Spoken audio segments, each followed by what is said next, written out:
Lubo, Batangas. Ano? Tara!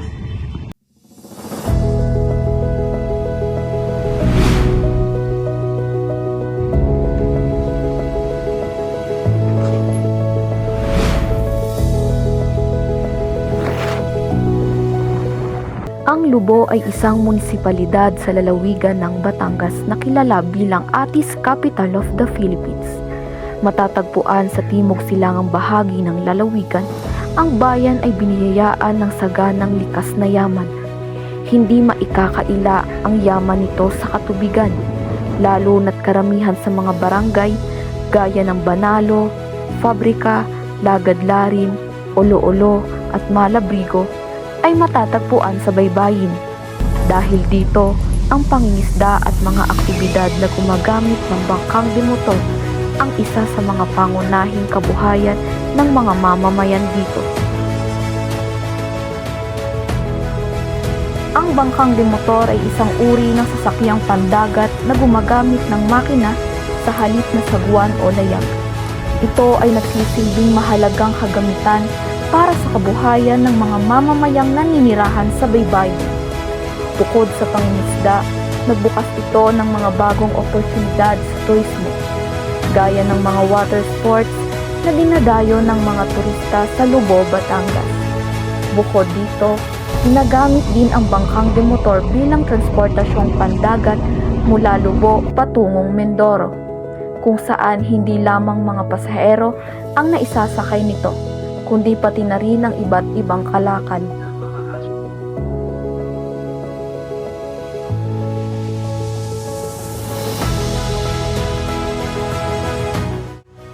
Ngunit higit sa pagiging kasangkapan sa hanap buhay, ang bangkang demotor ay simbolo rin ng malalim na kulturang mayroon sa Lubo, Batangas.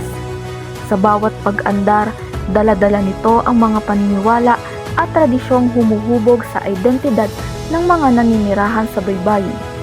Bago ang pagbiyahe ng bangkang demotor, isa sa mahalagang ginagawa ng kapitan ay ang pagtatanda ng krus o paghawak sa rosaryo.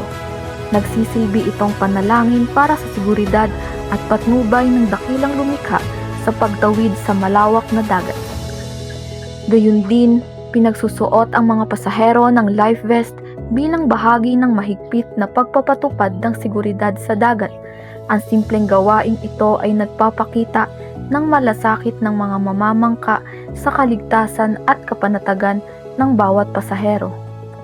Buhay na buhay pa rin ang mga pamahiin gaya ng pagbabawal sa paghawak sa unahan ng bangkang demotor kapag isinusulong ito sa palaot.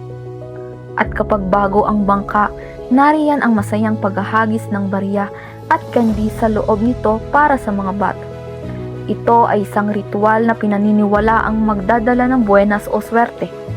Kasabay nito ang paghahanda ng mga pagkaing malagkit na sumisimbolo sa hangaring maging kapit-kapit ang swerte at maging matatag ang pagsasama ng mga mamamangka.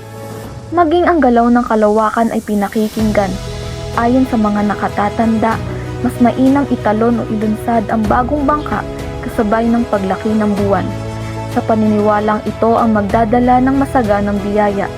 Nilalagyan din ng mga barya ang loob ng bangka upang mas lalo itong buenasin. Tuwing sasapit ang kapistahan, ang mga bangkang demotor ay nagiging sentro ng selebrasyon sa pamamagitan ng fluvial parade na ipakikita ang pagkakaisa at pasasalamat ng bawat barangay na malapit sa dagat. Higit sa lahat, ang bangkang demotor ay nagiging lunday ng pakikipagkapwa-tao. Dito nabubuo ang mga samahan at kapatiran ng mga mamamangka na handang magdamayan sa oras ng pangangailangan. Dito rin nagmumula ang mainit na pagtanggap sa mga turistang nais makisalamuha sa kulturang mayroon sa Lubo, Batangas. Masasabing ang bangkang demotor ay hindi lamang nagsisilbing payak na sasakyang pandagat, kundi isang buhay na lunday ng pagkakakilanlan at pagpapahalaga ng mga taga-Lubo, Batangas. Napananatili nito ang katutubong kultura kung saan ang mga kasanayan sa paglalayag at mga kaisipan ay naipapasa ng mga nakatatanda sa mga susunod na henerasyon ng mamamangka. Sa bawat ritual at mga nakagawiang muling binubuhay at pinatitibay ang mga pamahiing nagbubuklod sa komunidad. Tinitiyak na ang mga sinaunang paniniwala ay hindi lamang nananatiling kwento, kundi aktwal na isinasagawa sa pang-araw-araw na hamon ng dagat. Higit pa rito, ang bangkang dimotor ang nagpapatatag sa diwa ng pakikipagkapwa-tao at bayanihan. Sa tuwing nagtutulungan ang mga mamamangka sa gitna ng unos o pagtanggap ng mga bisita, nananatiling buhay ang tatak ng pagiging tagalubo na may malasakit at matatag na pananampalataya.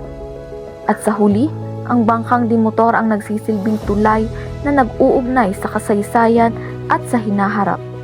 Tinitiyak na ang kulturang mayroon sa lubo ay mananatiling matatag at hindi kailanman aanurin ng pagbabago ng panahon.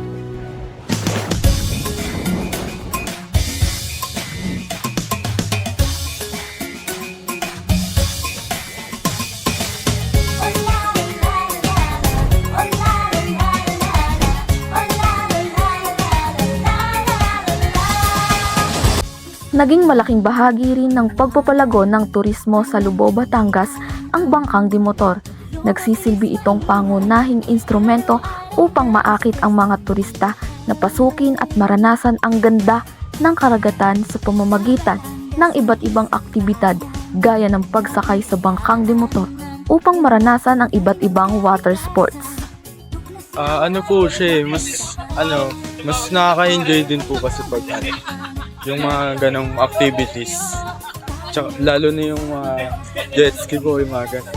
Tsaka yung banana boat.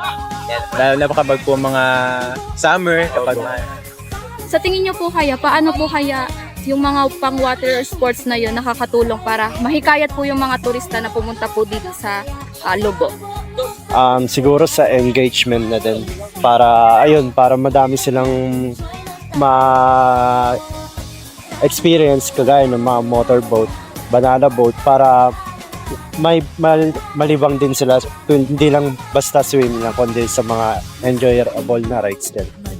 May mga ganun pong activity, mas maraming mahihikayat ang na pumunta dito mga turista. Makakatulong din sila dun sa mga hanap buhay ng mga taong nandito, tulad mga nagtitinda, tulad dito sa mga gantong mga resort, ganyan. Makakatulong sila sa hanap buhay. and isa na po kayo sa nahikayat dahil po nakita nyo po yung ayun. Bukod sa libangan, ang bangkang dimotor ay isang praktikal at abot-kayang solusyon sa transportasyon, partikular na sa Barangay Banalo na nagsisilbing pintuan patungong Mindoro, kung saan mas mabilis at tipid ang biyahe para sa mga manlalakbay. Mabilis ang pag-ano. Saka hindi masyadong siksikan ng mga pasahero. Mas mura din po.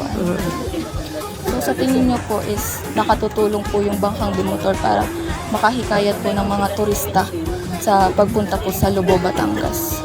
Oo. Ano naman po yung experience nyo po sa pagsakay po nito? Ay, minsan, Ano po yung malakas din ang alon ng dagat. Ay di medyo nakakatakot din. Minsan naman, yan, ganyan kalma. How about naman po yung dun sa mga, yung mga crew po? Mababait naman. Mababait naman sila. Maasikaso naman. Oo. Madali makahikayat sila dahil sila ang mga tauhan dito, mababait. Magaling sila makipag-usap sa mga tao. So sa pakikitungo, gano'n. Pakikitungo. Paano po kaya ito nakatulong? Hindi lamang po sa inyo, kundi po sa lahat po ng mga mamamayan. Nakakatipid sa pamasahe ang mga tao at napapadali ang kanilang pagbiyahe. Kung ikukumpara sa pagbiyahe sa barko na dadaan pa ng Batangas City, bye-bye pa dyan sa mas makakatipid sila sa gastos, mas makakaalwan pa sa katawan.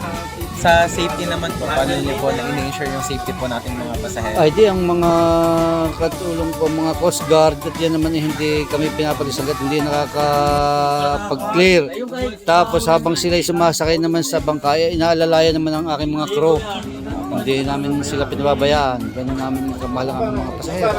Saka pa pinagsusuot. Yo, naka-life vest. Yun naman obligasyon na ng lahat namin ang Coast Guard tsaka kami na bago i-clear ay naka-life jacket na.